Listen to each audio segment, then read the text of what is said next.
There are over 700,000 sexual offenders in the United States alone. With all the social media these days, how can we protect ourselves and our children from these despicable predators? Welcome to the Voice of the Victim podcast, where we discuss criminal cases that involve some factor of abuse. Our goal is to spread awareness of abuse that could be taking place around any of us and encourage everyone to take responsibility and report if they see a child or an adult being abused. We talk about a lot of abuse on this show, and generally a person can recognize when they're being abused. But is it possible to be abused without even realizing it? Can people being abused still feel like they're in control, even when they're not? This week, we interviewed Kate from the Ignorance Was Bliss podcast. She shared 2 stories with us that showed just how easy it is to fall into a potentially dangerous situation without even realizing it.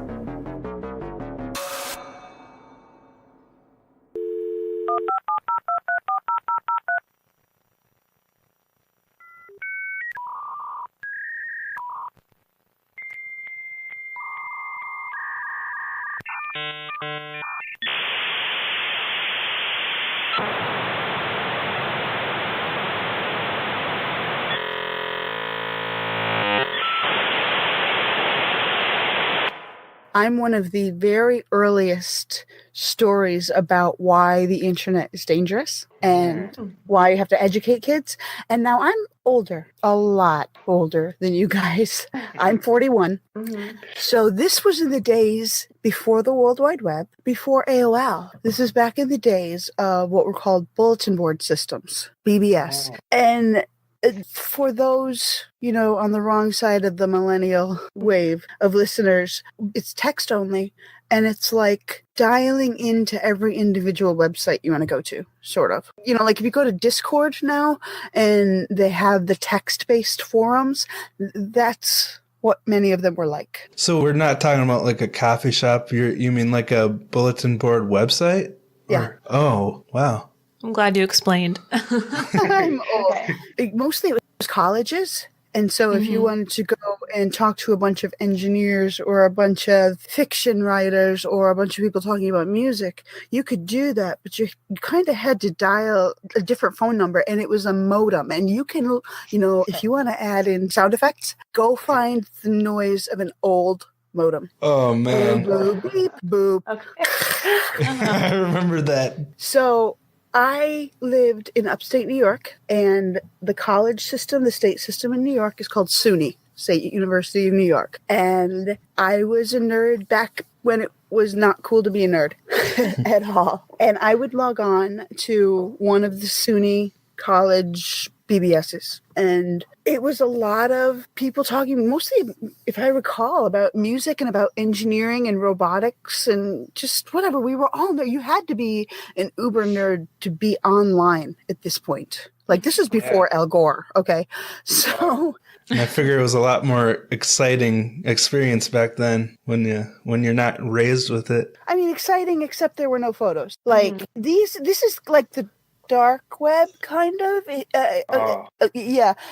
Let's pretend people have seen that. But like a lot of the dark web is not photo based yet, but it's how you connect with people, and then they could email you a photo directly or send you to you'd literally write letters, early 90s. And the first person that I met online, I met many people in the sense that, like, I've met you guys, although we haven't met, but the first person that I ever face-to-face met was a guy that I gave him a pseudonym in another show, and I can't remember what it was, so we'll just call him Jeff. It's Jeff. That's fine. I was 14, so this is 91, give or take, and he was 25, and I didn't know he was 25, but I thought he was around 18. So, like, I came into this with the full knowledge of, I'm 14, you're 18, cool, right? You feel special. You feel like something about me is cooler than all of the 18-year-olds he knows. Totally. You're taking it in stride.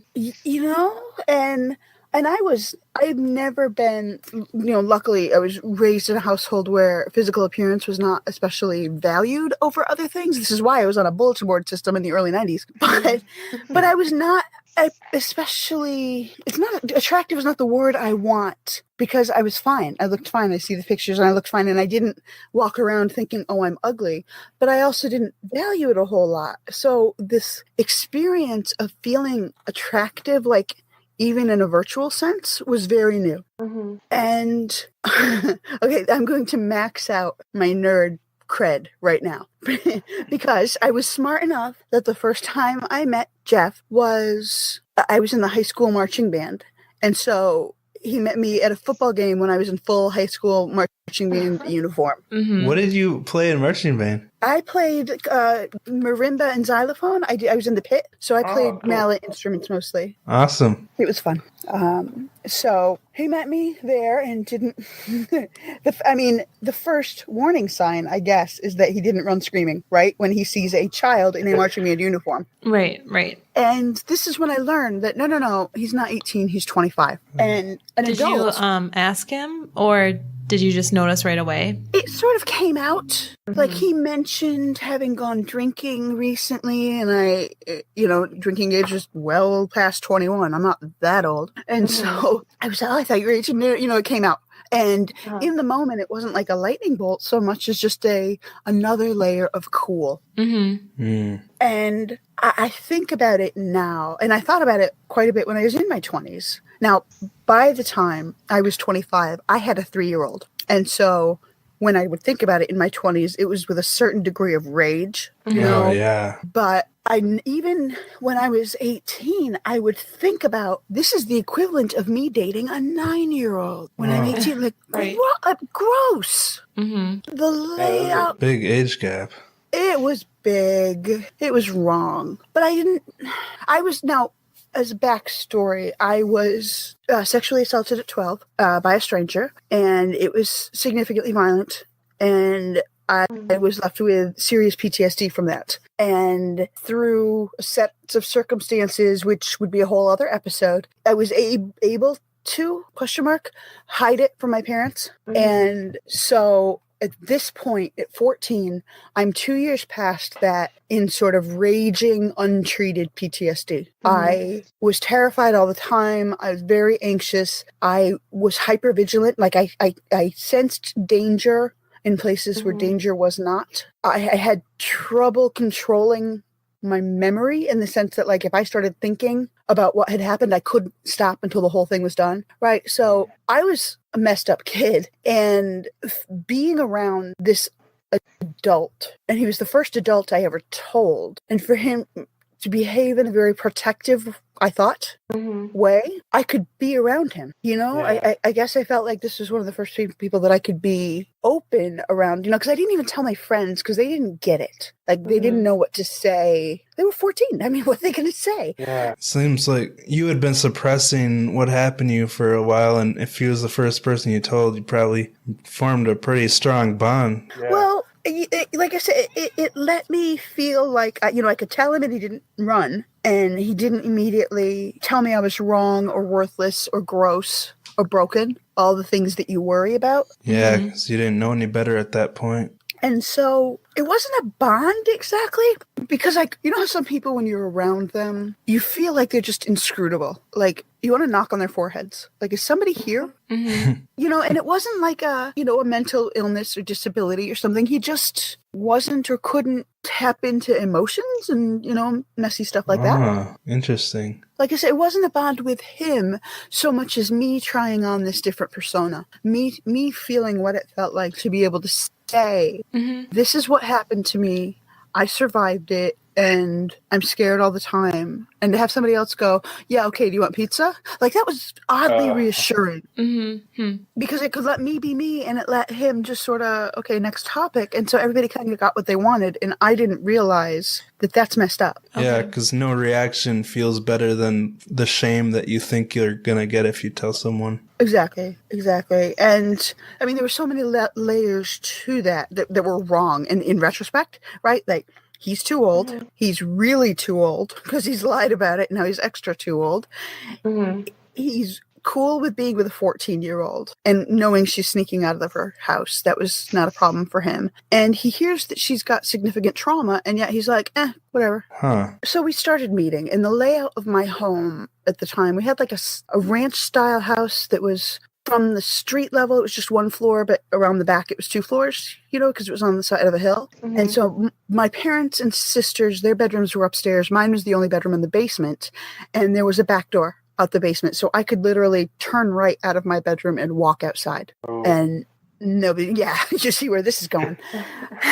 So I spent a lot of nights not at home. Mm-hmm. And he would pick me up. We had we weren't even using code or being sneaky about it. It was going on the BBS and saying, I'll pick you up at 11. So we would sneak out a lot. And I never had intercourse with this guy. I don't think I could have coped. I think it was too close to everything that happened. But he was the first person I was physically intimate with in any way. It was a lot of backseat stuff, things that you could do in the back of this whatever car it was, some sort of sedan. Not a whole lot of room.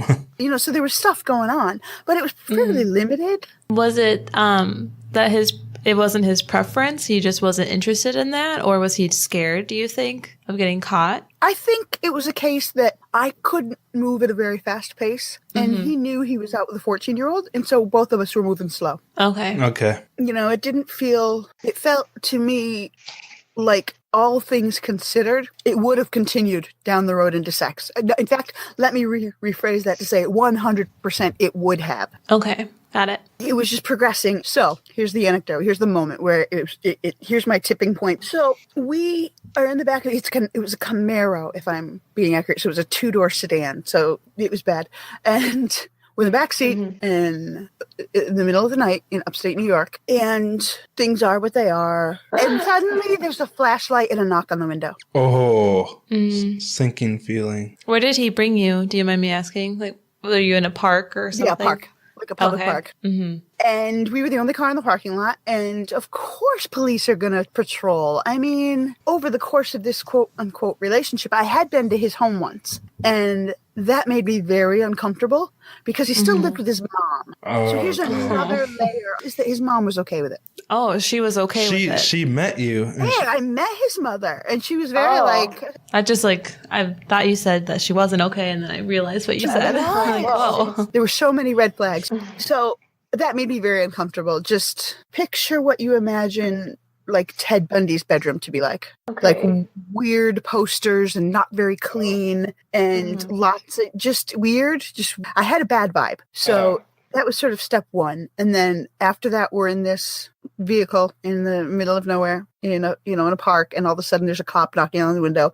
You can't be in the park after darkness. And I still, in retrospect, cannot figure out why a Boston accent was there, but that's what it was. Mm-hmm. Okay. For reasons unknown, they did not ask for ID because I didn't have any yet. Right. Yeah. That's crazy. They may have asked him for ID. I don't know, but he would have. Did you look older than you were at 14? I don't think so. I certainly didn't look 18. Okay, so it was the cops. So it's strange that. Yeah, for him not to check. But I think because they probably ran the plates, they probably saw that there were no outstanding warrants and just decided, look, it's your first warning, just go away. And I'm not sure what they saw. I don't recall at what degree of intimacy we were at that point, but they just sort of let it go. So whatever. That was my tipping point. Oh no, this is, because I'm thinking of how much trouble I'm going to get in if the cops call my parents from the police station and say, come pick her up. Oh, yeah. Right? That's where my brain goes. I'm not thinking that if there's trouble, it's probably on him. I'm just thinking I'm going to get my ass kicked if my parents get called. Oh, yeah. And they didn't know you were going out, right? At all.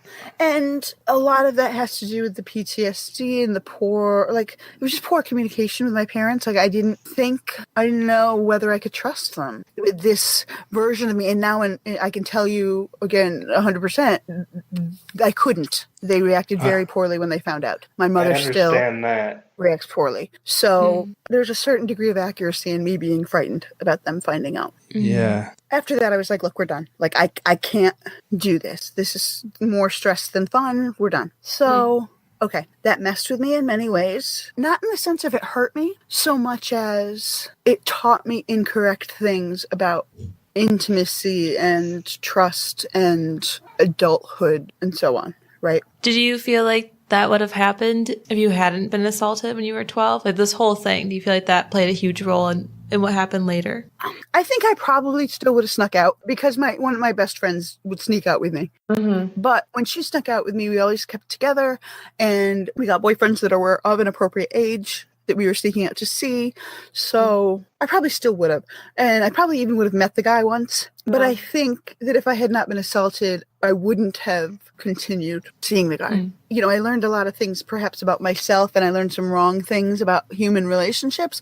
But I also was able to sort of trust my own something is wrong here instinct. Yeah. And the reason I know that is because several months later, I get a message from him, sort of out of the blue, on BBS. Can we get together? I want to talk. I'm stressed out. He says, 25-year-old approaching a 14-year-old asking for help. Right. Like, what help is a 14-year-old going to give a 25-year-old? I may have been all of 15 by now. You never know. That makes a huge difference. Clearly, you know, that extra 6 months makes all the difference. I don't know. So we're back at a marching band break at a football game. I'm in my uniform. It is fantastic. And he says, I'm having a hard time because I think my girlfriend is pregnant. Oh. And I say to him, totally kidding, what is she like, 15? And he goes, well, yeah. Oh my gosh. Oh, wow. But wait, there's more. And I'm like, all right, well, you know, what are you supposed to do? You know, Like, what's the plan? Abortion was legal in New York at the time, and so I'm like, are you considering abortion or like what? And he's like, no, we're gonna keep the baby, and I'm hoping she'll marry me. She seems happy to be pregnant. And I'm like, no, 15-year-old in the history of 15-year-olds has ever been happy to be pregnant. Yeah, 10 years age difference. Right? But what's the problem then? Jeff, tell me. Well, her mom is also pregnant. what? And I'm like, Jeff, how old is her mom? He's like, oh, she's like 30, 32. Something like that. Not very old. You know, she had 30-year-old with a 15-year-old daughter. Exactly. So she had the child at 15. I'm from upstate New York. I got redneck cred here. So he's 25. Mom's 30. Kid is 15. Wow. So I'm totally joking, especially because, as has been proven, I know he goes for the young ones. So I said, Jeff, who's the father of the mom's baby? He goes, I am. What? That's crazy. Stop and picture that family tree for a second. Oh, he's really got himself in a My pickle. grandpa is my dad. I'm my own grandpa, right? So, you know, I was able to sort of pat myself on the back, like, whoo, near miss. Yeah, no kidding. But, you know, so the issue here is that, I mean, did he harm me? No, no. He was sexually inappropriate, but I had already been hurt much, much worse. And so it's all perspective. But did he mess me up? Yeah.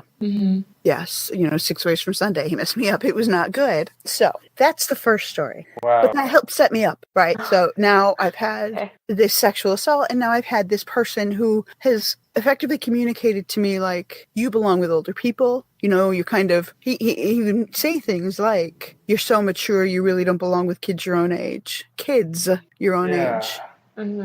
You know, I can't believe you're only 14. You know, I didn't realize he was being groomed, but I was being groomed. Yeah, other people aren't educating you on what you should be doing, so this is the first adult that's talking to you about it. This is the kind of information you're getting. And how are you supposed to know that you're being groomed? At 14, why are you supposed to be able to catch it, you know? Well, that's what I was just thinking, is I wonder if anybody ever knows they're being groomed.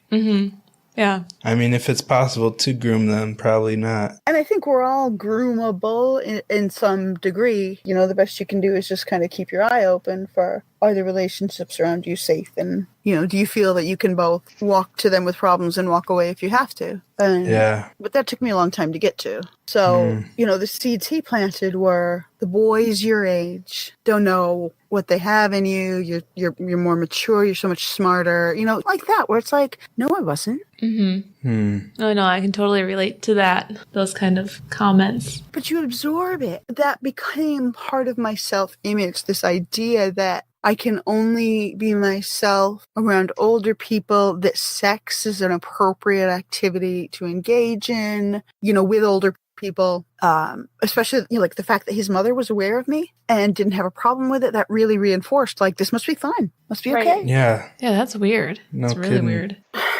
right? So it's more about the foundation that was laid inside my head. Yeah. So then, not terribly much longer, the end of my junior year, all of these things come together. So the next fun little anecdote is that my freshman year biology teacher at high school was an alcoholic. And I say that both without judgment and without doubt, because she would leave the class and she had like a little office attached to her room, and she would go and drink. We could see her drink. Like we could watch her pour a shot and drink. It just was what it was. And so while you were in the classroom? Gutsy. Wow. Right? I mean, that's how far gone she was, that she didn't even try to hide it from the kids anymore. And she was fired the following year for inappropriate behavior in the classroom, because then she'd get drunk and she'd get mad. So you tried to juggle your schedule around, because if you got her in the morning, all she would do is leave class and drink, and if you got her in the afternoon, she would yell. Glad they caught on eventually. Weird things happen to me. Like this sort of stuff does not happen to normal people, I'm saying. No, anything you've told us so far, you can't script that. Right? You can't make this stuff up. So because of this, basically you were on your own if you were going to pass. Now, in New York, it's called the Regents Exams. They're like statewide. In Massachusetts, it's like the MCAS exams. You know, every state has like its standardized testing. And so the students had to sort of band together and sort of walk themselves through the biology book to figure out how are we going to pass this class, you know, for the state testing. And I was a smart kid. I was, you know, I don't like high IQ, because all IQ measures is how good you are at taking IQ tests. But I was a smart kid. And so I decided I was going to go ahead and try to study for and take the AP exam, advanced placement, because why not? You know, because the worst thing that happens is my parents drop however much it was. You know, my parents had me at 17. So that's part of another layer of why all this seemed normal to me. You know, it's just what happens. But I figured, you know, worst thing is that I try to take the exam, I get a poor grade, and I take it again my senior year. Like, yeah, really nothing to lose.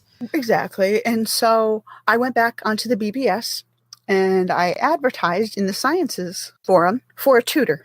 And this one particular guy, I'll call him Charles, sort of leapt at the opportunity and volunteered himself for free. So there's my red light. There's my warning sign. Yeah.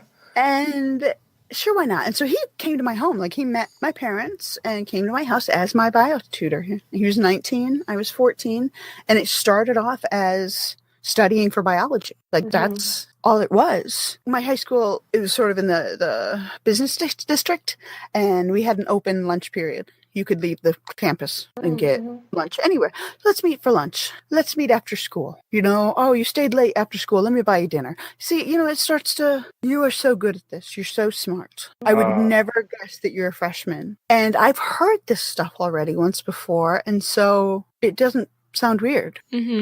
Yeah, and you're viewing him as a tutor, someone that you should be able to respect and look up to. In theory, but, you know, now I'm moving in the direction of, I wouldn't say hypersexualized, but over-sexualized. Like, I'm starting to really find value in myself as a sex object, you know, to a degree. Like, this is how I get attention from people, is by being smart and by behaving sexually. Right?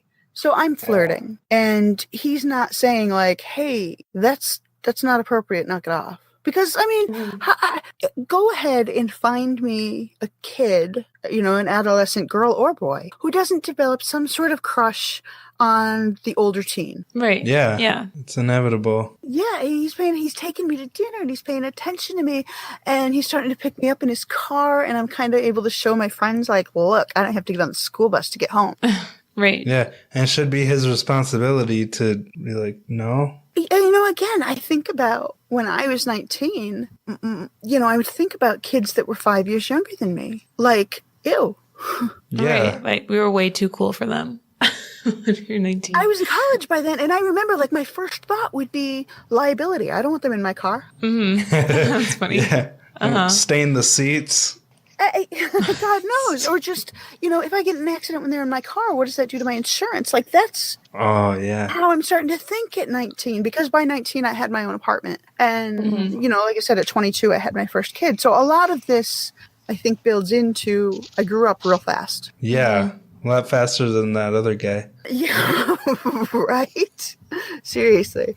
So I think it did start innocently enough. I think he was looking at this as like a resume builder, especially because he could put it as volunteer tutor. Oh, yeah. Mm-hmm. Okay, that makes sense. So you don't think he went in with bad intentions? I mean, he met my parents. I think if he was going in with bad intentions, he would have started meeting me at the library or something, But it started off above board, and he continued to meet my parents. He continued to, we'd sit at my kitchen table to do a lot of the work. But then, like I said, it was meeting me at lunch, or he would do things like pick me up after school by the school buses and then effectively follow my school bus home and drop me off. So I was getting just that 10 minutes, 20 minutes with him. And he would couch it as like, this gives us time to chat so that next time we study, we can just go right in. There's always a reason. Yes, yeah. Exactly. Yeah. And then it was, why don't you keep I'll buy a copy of this textbook and keep it at my place so that if you ever forget or lose yours, I'll have it. And then it was, well, since we've got the textbook at my place anyway. Oh, yeah. And the first time I went there, his roommates were there. And we sat at his kitchen table. And it was a little weird. The roommates were all like, she's, 14. Mm-hmm. But again, we had a legit task that we were performing. And his apartment was like half a mile from my high school. So it sort of, there was a twisted logic to it all. Seemed innocent enough at the time. It seemed like it. But then it started to be my roommates won't be home. Let's go there instead of the library. And then, of course, I'm flirting back in my 14-year-old way, and it just sort of built and built. And then in May are the AP exams. And I took the exam, and there's like a 6-week waiting period. And during that time, he's like, let's just get together and just sort of talk through the exam to sort of reassure me. And by this point, my BS meter should have been off the charts. But instead, I was like, okay. What difference does it make now? I'm saying, but okay. And so we'd go out to eat, or we'd go hang out at his place. Let's watch a movie. You want to lay down? You tired? Let's just watch a movie. Let's just hang out. Put your head on my shoulder. It's fine.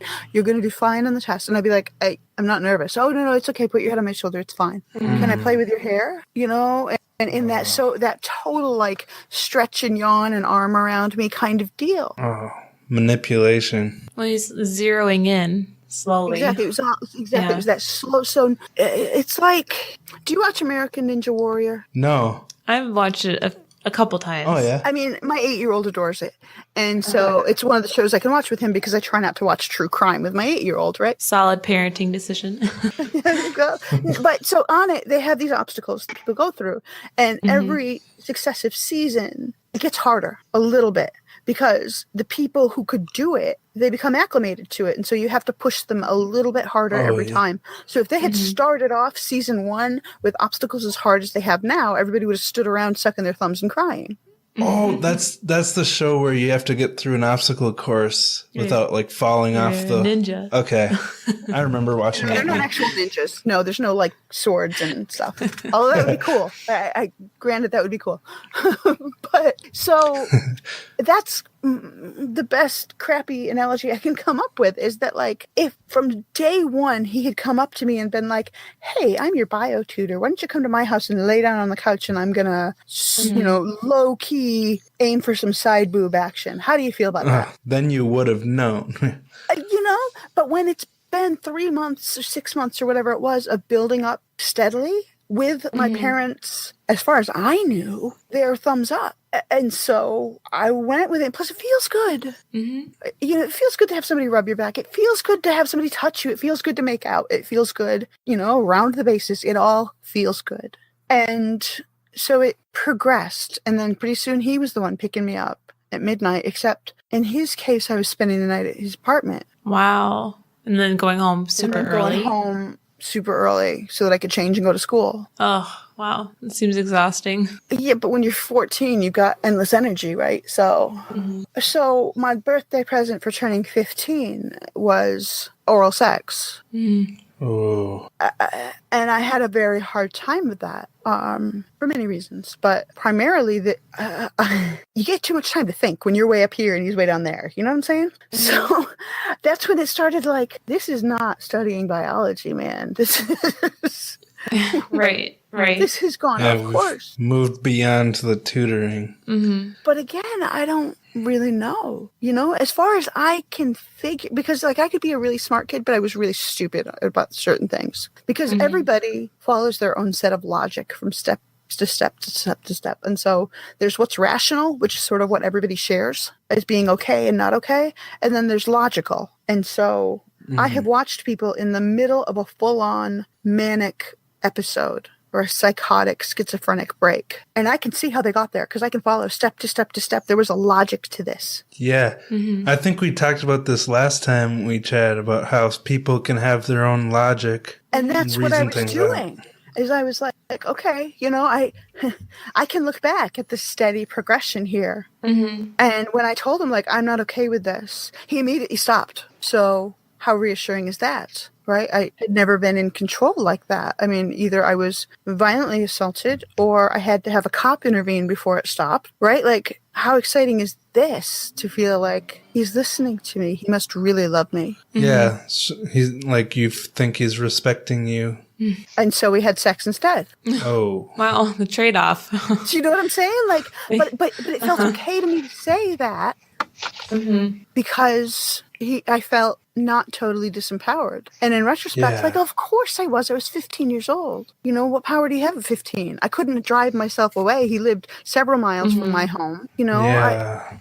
A lot of bad stuff going on here. So he was in control, but making it seem like you were in control. Exactly. Well, and he's scared of losing her. I mean, he's got what he's wanted, so. Yeah, playing the nice guy routine. Yeah. And so in retrospect, like, did he start it with these intentions? I don't think so. But I think that once he realized this is how it could go, I think it was absolutely Took advantage. deliberate. I mean. So it was like a combination of your shaping from the past, and I mean, you're giving him little signals and he just took advantage of that. Right. Because he knows, like I told him about Jeff. So he knows I won't tell, right? He knows I'll go along with it. He knows that if he plays himself off like, look, my bedroom is neat and clean, for instance, like as a trade-off from what this other guy's was, if he plays off the fact that, well, I'm a teenager too, it all, in a sick way, it made sense. And like I said, it felt good. Now, the sex did not. And I learned very quickly to what's called dissociate, which is where you just turn it off. You just, you're not there. You're conscious, you're moving, you're engaging, you're probably making appropriate noises and movements, but your brain has shut down. It's overloaded. It's so sad because at that point, like, what's the point of even doing it? Well, it was his point. It wasn't mine. That's crazy. And so that it didn't. So that went on for a little while, but not very long. What's that? I was just gonna say he reminds me of Jim Wilder, the Emily Morris case, where he was her coach and was always playing the good guy, respectful. Well, they always play the good guy. Well, yeah.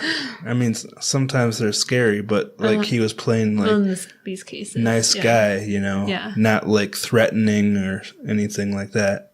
Exactly.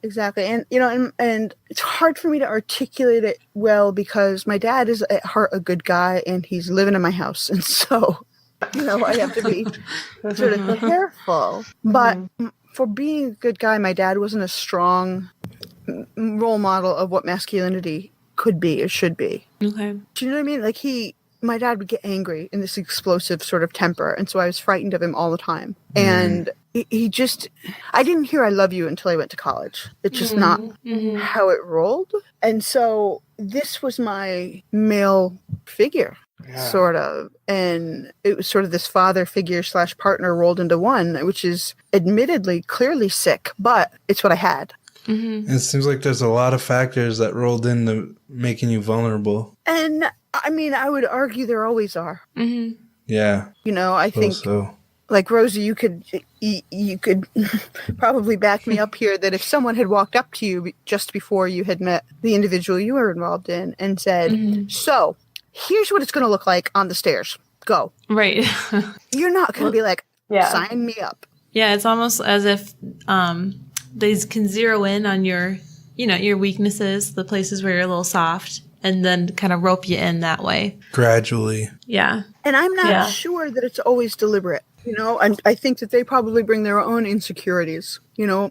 What about you? Yeah. Prevents you from hooking up with somebody your own age. Mm-hmm. Yeah. Yes, I've also wondered that. Like, what made it so hard for you to find someone in their 20s? Like, Right. Was it really that hard?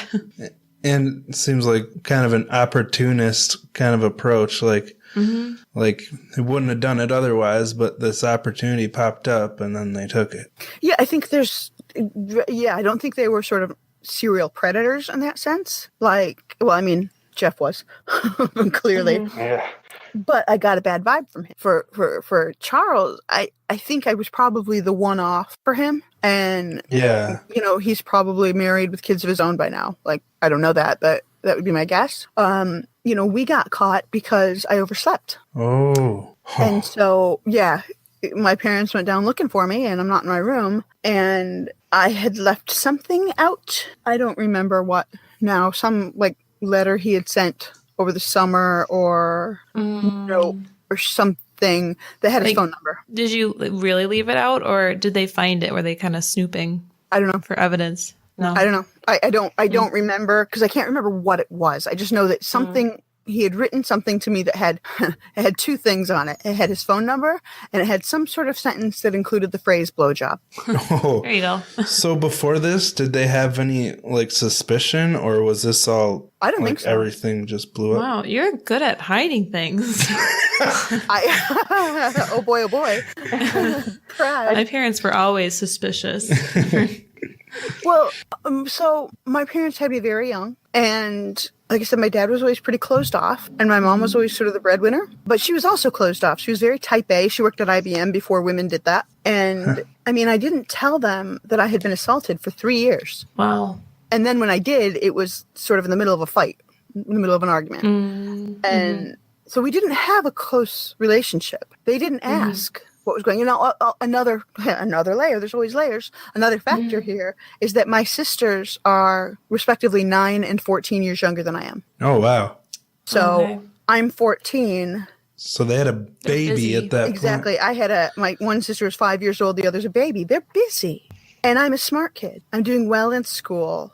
They don't think they have to worry about you. They just sort of assume everything's fine, and so I don't know. I don't blame my parents. I blame Jeff. I think he was a creeper. I think Chuck knew better and Charles knew better and acted on it, but I don't blame anybody. Like, it's all a conglomeration of circumstances. Like we were talking about, I do wonder what happened in their lives to make them think, I want to get me a piece of that. Right. Yeah. Oh, yeah. Totally. Do you think that all these things that happen play a role in your unique ability to peel back events into, what actually led to these events, or what actually made this happen? I never thought about it, because I spent a lot of time in therapy eventually. Yay, therapy. Right. I didn't get help when I was assaulted. I didn't get any sort of therapy. Even 3 years later, when I told my parents, there were 2 sort of abortive attempts at therapy that just went bad real fast. Because I was 15. And by then I was 15 and I was pissed off. Just angry in the way only a teenage girl can be. Right. I was just angry at the whole world, angry at everything, and especially angry that now I've had my first 2 boyfriends, for lack of a better word, were illegal. And I couldn't, my parents didn't know about them, and they didn't know so many things about me, and I was just so angry that now things were coming out and they were out of my control, and I didn't have control over my emotions, and I didn't have control over my memory, and I was anxious all the time, and I was scared all the time, and I was pissed off, and there's there was a big friends blowout in high school, and I felt lonely. I felt betrayed in many ways, and ultimately was able to go to college a year early. And I think I'm certain that saved my life. Well, that's impressive. I had started cutting by then. And to me, cutting is not a suicide attempt by any stretch. It's not even necessarily suicidal thought. Suicide is, at the end of the day, it's like the ultimate not going to feel anything anymore ever. And cutting is superficial, and it's more about, I can't feel anything. Let me be in control of something. Let me feel something. Even if it hurts, it's better than feeling nothing. And I wasn't like, there's a sickness around cutting. There's a whole culture, sort of, for lack of a better word. There's a hierarchy. Like the when you start cutting, there are the real cutters. They're the ones who cut like everywhere. That was not me. I don't have scars much that you can see, and mostly because I was able to get out this circumstance where I'm angry at my parents. I've got this untreated PTSD. I had moved on to age appropriate boyfriends, but I still don't understand like appropriate boundaries. I don't know now how to be around people my own age. You know, I don't know what that means. Like, am I really more mature, or should I be friends with? Like, it was all messed up. Yeah, you got this kind of distorted worldview. Yeah, and so I went to college a year early, and I still was messed up. I was messed up through college. I was drinking a lot. I was whatever. But then, I graduated college. I started grad school, and during my second year at grad school is when I got pregnant. Oh. And I've married my college bartender, my college tutor. Aww. And I had this realization as soon as I knew, because I knew I was pregnant like very early on, because he had proposed. We had started planning the wedding, and I was so tired I couldn't even like open this is back in the days of like wedding magazines and books instead of online, and so like I couldn't even focus to do that. I was so tired. This is 1999, and so the internet is a thing, but it's a slow and painful thing. And I swear that I could have laid down on a city bus floor and taken a nap. Like very early on, I took this pregnancy test, and I'm like, oh, I have to get my act together. Like, I can't continue to dissociate. I know the world is not dangerous all the time. I know it, but I feel like it is. I have to get better because I can't be the parent I need to be. I can't communicate to my kids everything's dangerous all the time. Do you know what I mean? Yeah. Like, I can't be a good mom and be screwed up. For me, this is my mindset. There are good mothers who are screwed up every single day, and I am still to this day screwed up. It's just a degree, kind of. There are degrees of messed up. Right. Yeah, you want to do your best for your children. Exactly. I couldn't drink as much as I was. I couldn't tune out as much as I was. I couldn't be as intense and lost all the time as I was. And so I started therapy.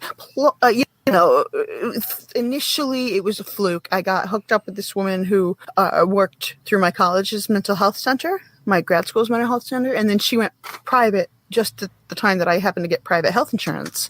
So, I was able to follow her to her private practice, and, she got me. Mm-hmm. And, she made a big difference. And it was more just that she helped work me through a lot of this stuff. So I would say it was her that helped me start learning how to unpack things and see things from different angles and different layers, more than what I went through on its own. Because I think what I went through on its own, it's not all that unique. So all by itself, that's not enough to grow up and have a mindset that can tolerate sometimes sitting in uncomfortable views or feeling empathy for serial killers or what, some of the things I've been asked to do in my life. And so this woman just tuned in on how I think. And one of the things that I needed, that I didn't know I needed, was to not just understand my own behavior, why am I screwed up the way I am, but to understand some of the other people that are coming to.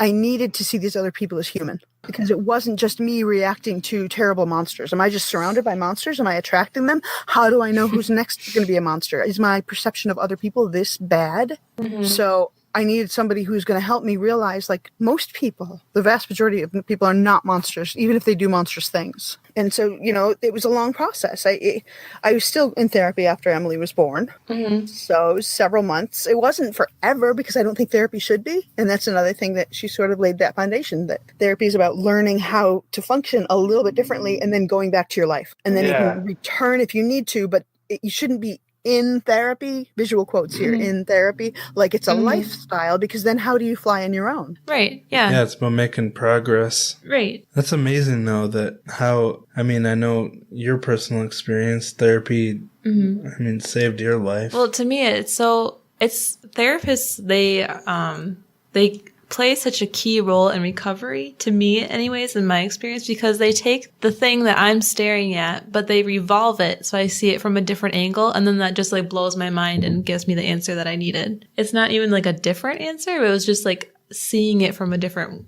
angle, seeing it from a different way. But at the same time, like you said, Kate, you can't live off of therapy. Like you can't be spoon-fed every day, given a dose of therapy. You got to use it to your advantage and then kind of grow. Yeah. Exactly. Mm-hmm. But I get my, a shot from now and then. you top up. Yeah. Every Right. once in a while, and exactly. Yeah. I remember still, I got very sick in 2010 and I spent, it's a whole other story, but I spent a week and a half in a coma. And when I came out, I didn't know anything. I didn't know what had happened. I didn't, whatever. And so I was still in the ICU, which I was only in the ICU for like 3 or 4 days after the coma before they moved me to a regular medical floor. So I know it was very early on. And my husband was sitting at my bedside and I looked at him and I said, we need a therapist. Like we ASAP, we need to get in therapy. So, because I don't even know what has changed except everything. Yeah. And, so I think there's times where you just top up a little because it's like, look, life is wearing me down here and I can't seem to, I've lost that perspective. And then there's other times where you're like, whoa, my tank is empty. And there's no shame in going back when you need it. But it's a good therapist, though, when instead of just trying to get a repeat customer to keep paying them, they actually want to help you get to a point where you don't need it. Yeah. You've got a lot of stories. Yeah, every time I hear you talk, just more and more questions pop in my head. Have you ever considered making a podcast of just your life? That's some of what my Patreon is throwing in some of the personal stories. But I've wondered about that. That idea of like, why does weird stuff keep happening? Because it's not all bad by any stretch, but it's weird. Like one of my superpowers is that I win radio contests. Why me? Really? Huh. Oh, I wish I had that. But I mean, I've gone to I've probably won tickets to 20 concerts. What?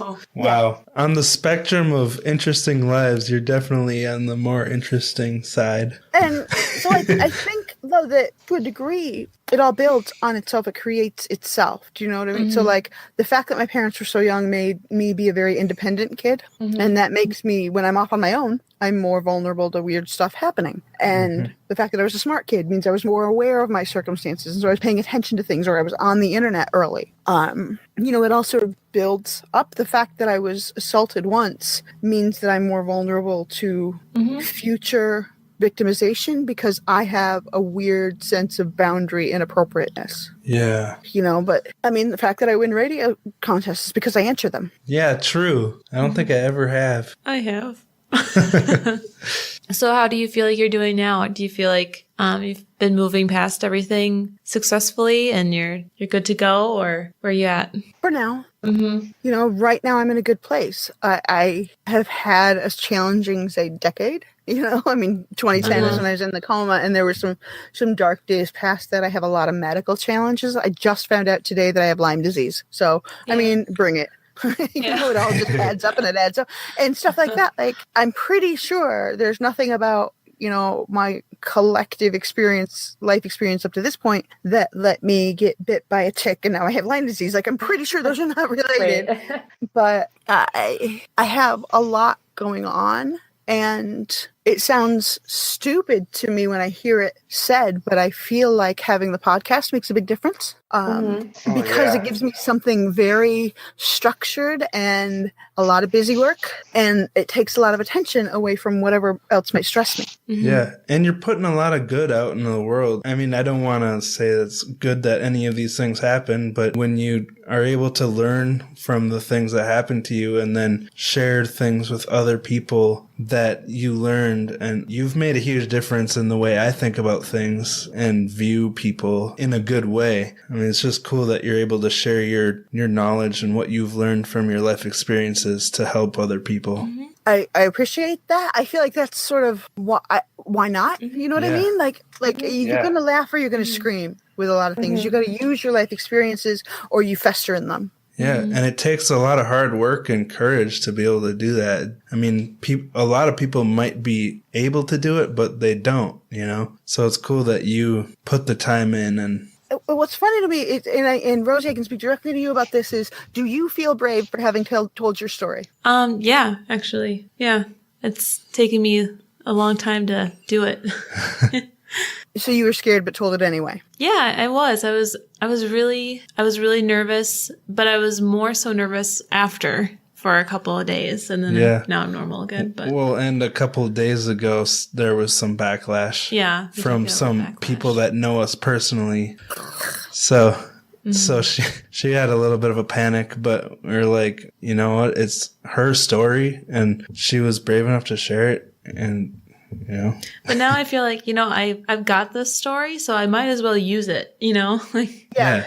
Like, why and not? That's what I get. Like, 'cause I don't feel especially brave or not. It's just like matter of fact. It's like, I don't care whether people believe it or not. I mean, that is what fueled my meltdown. That ultimately why I left high school a year early is because what I thought was best friend at the time, when it came out to, not even when it came out to my parents with the story so much as like a year or so later, there was this whole deal, but where she knew about it. I had told her about it, but I had a panic attack during a chorus concert at a neighboring school. And it was because I believed I saw the attacker in the audience. What would do it?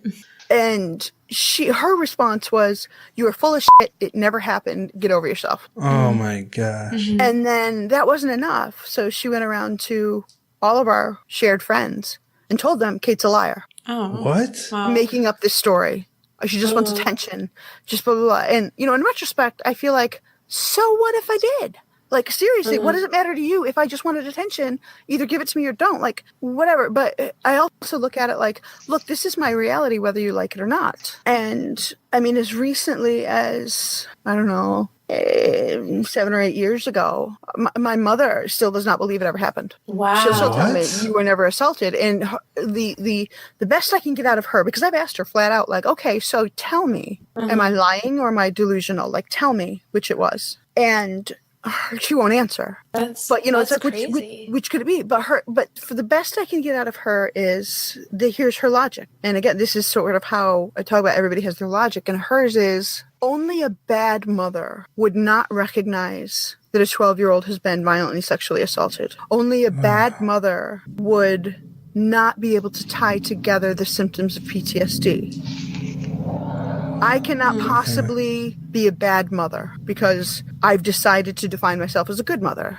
And so therefore, those things didn't happen and I'm a good mother. Wow. So she has trouble with the acceptance. Well, she's making about herself. Like, I'm hearing a lot of eyes. No kidding. Okay. I have had to do a lot of work. I don't forgive her for that. I just accept her. Like, she's good to my husband. She's good to my kids. And she makes me absolutely crazy. And so I only drink when she visits. That's, you know, that's what we got. You know, if your own mother doesn't believe you. Yeah. You know, but so she took me to therapy, but then when it didn't click after one session, she was like, oh, you must not really be sick. And, you know, and I asked her another time, I'm like, then why was I sneaking out with strangers? Because those two, by the way, were just the long-term interactions I had.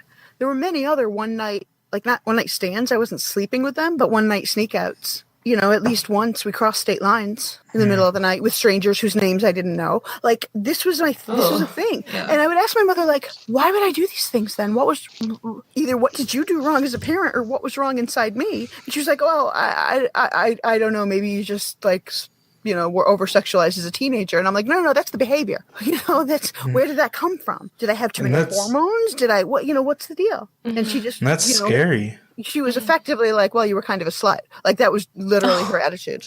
Oh, that's such a sad relationship to have. Yeah, and it's scary because it could have gone a lot worse than it did, like sneaking off with strangers. Like, and now you think about, so this is why when I'm in the back of the car with Jeff and there's a police officer knocking on the window, my biggest fear is, what are my parents going to do? Yeah, especially when you don't feel like you don't feel comfortable even talking to them because you know they're gonna overreact or not. They're not going to take my side. They're not even going to listen to my side. It's just that was my thought then. Like, maybe if I had told my mother sooner, she would have believed me. maybe part of the reason she didn't believe me, I know that part of the reason she doesn't believe me is because she didn't think I could have hid it for 3 years. You know, and I wish I could give you some of my mom. I know. You have a good mom. Yeah. My mom's a pretty big supporter. But that is what's really cool about podcasting is even though you do have to deal with the hate from just idiotic people, you do find the people that understand you. It's been really cool is finding people that understand because, I mean, with the backlash we had this last week, it's people that know us in real life, and we don't even know who the person was because they didn't have the balls to talk to us directly. They told one of Rosie's family members, and they told us that someone was making a stink, but they couldn't tell us who it was. And I'm like, okay, well, if they don't have the balls to tell us to our face, then I guess I don't even care what they think. So there's that. I mean, any community, you know, is going to have its share of ass hattery, but there's also good people out there. And I mean, I have other family members that I rely very heavily on, but I think one of the things that this whole experience did for me, you know, by walking away from these two guys and literally just walking away, like I never heard from them again after high school, is sort of that demonstrated like you can do that. You can identify a relationship as unhealthy and you can step away. And so, you know, there's positives. And I feel like that's Silver what you take from all of it. And so that's like what you're taking from what you're talking about is like, look, if they don't have the cojones to step up and say, hey, here's me, here's what I think. Yeah, screw them. Yeah. You know, and so it's not an easy process, but then learning like, okay, I'm, you know what? My story is what it is. Yeah. It's just fact. It just stands there and you don't have to agree with it or not. Like, I don't care. Yeah. Well, now, it's like, it's mine. It's and yours, especially mine. when you were the victim in the story and it's your story, you should be able to tell it. Yeah. See, I still struggle with the word victim. I've never felt like it. I've always felt like a victim is somebody who does not thrive in my world. This is my world. This is not the definition of the word. It's just how I function. And for me, a survivor is somebody who looks at it and is like, okay, screw that. I'm going to move up bigger. Not right away. Yeah. I mean, you spend your time, you know, lolling around miserable, but a victim is somebody who can't get up again. Yeah. And it's a temporary state too, if you were a victim and then you can't speak about it anymore. When you're a victim, like you guys, right, your whole podcast, the voice of the victim is this idea of you're speaking for those who can't. Right? Whereas for me, I can obviously speak for myself. You know, I have trouble not talking. But so I don't identify with it. But it's absolutely, to me, it doesn't matter whether they're victim, perpetrator, survivor, onlooker. It doesn't matter what your role is in a situation. Everybody has their view and it's valid. Like everybody has their story. Yeah. And no one story is any more, not special. That's not the right word.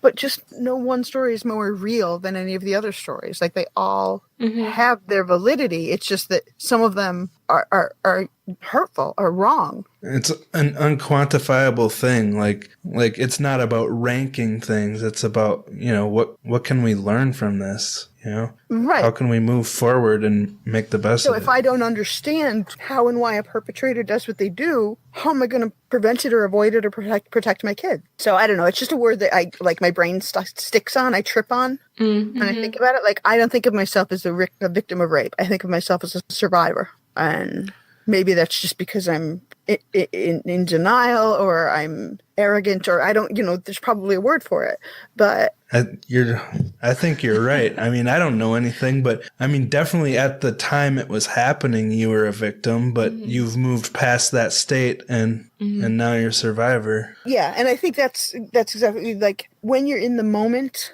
of being a victim, when you are being victimized, you can't speak for yourself, or if you do, you're not listened to. And so there's something sort of disempowered to that. And that's, you know, and so I don't want you to think that I'm saying like, listen, the whole name of your podcast sucks, because I don't think so.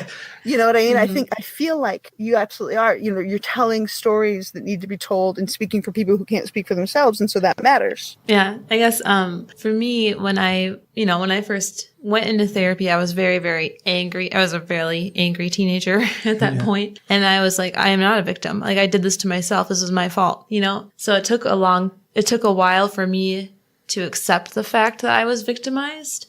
So then all of a sudden I was finally like okay with the title of victim. Like, okay, this wasn't necessarily my fault. And this is something that happened to me. It's not something I chose. You know what I mean? Mm-hmm. And so I went from absolutely not going to be a victim at all, this is stupid, to I'm okay with being a victim. It happened and I'm working through it, to now like I've moved on, got the survivor trophy. Level up, right? Level up. Yeah, I upgraded. Yeah, I mean, I think that's a valid way of looking at it. I think it's similar. Like, I needed to go through a time where I was able to own my own role in it. Like, I brought this on myself, because otherwise I'm powerless and I'm... Yeah, right. You know... Otherwise, everything that's happened, you know, was like a scam, you know, like it... Yeah. It happened to me and poor me, and when is it going to happen again? Because if I walked into two bad situations, how come I'm not going to walk into a third? And, you know, there was just a lot that was messed up. And so I needed to feel for a long time like, I did this. There's something wrong with me. You know, I am oversexed. You know, I am a slut. I am, but because that at least felt like I was owning it. And, you know, my poor husband now is like, you could have more of a sex drive and be okay with me. But, you know. So that's that. Well, thank you so much for your story. It's awesome to have you as our first. I hope other people listening will also have the courage to come on our show. Yeah. Be able to look up to yours. And how easy it was. They might be scared because of how disorganized we are.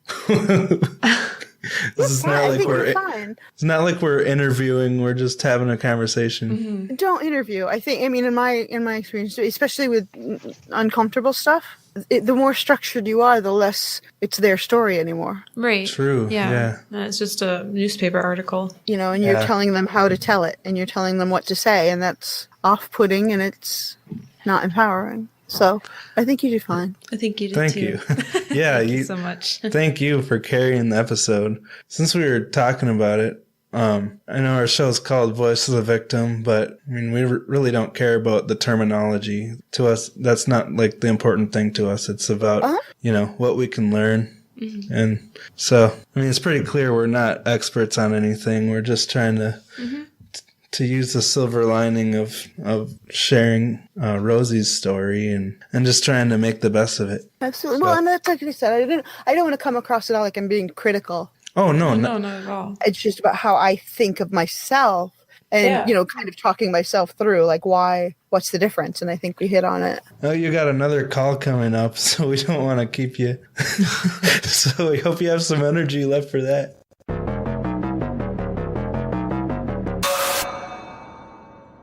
So thank you for listening to the Voice of the Victim podcast. If you enjoy our show, definitely subscribe and be sure you're notified every week when we release our new episodes on Thursdays. And if you'd like to share your story with us, you can email us at vovpodcast@gmail.com and we'll be sure to get back to you. Or you can find us on Facebook. You can also follow us on Instagram at vovpodcast or on Twitter at vovpod. If you really love our show, you can support us on Patreon, and all the links will be in the show notes. Thank you for listening again, and we'll talk to you next week.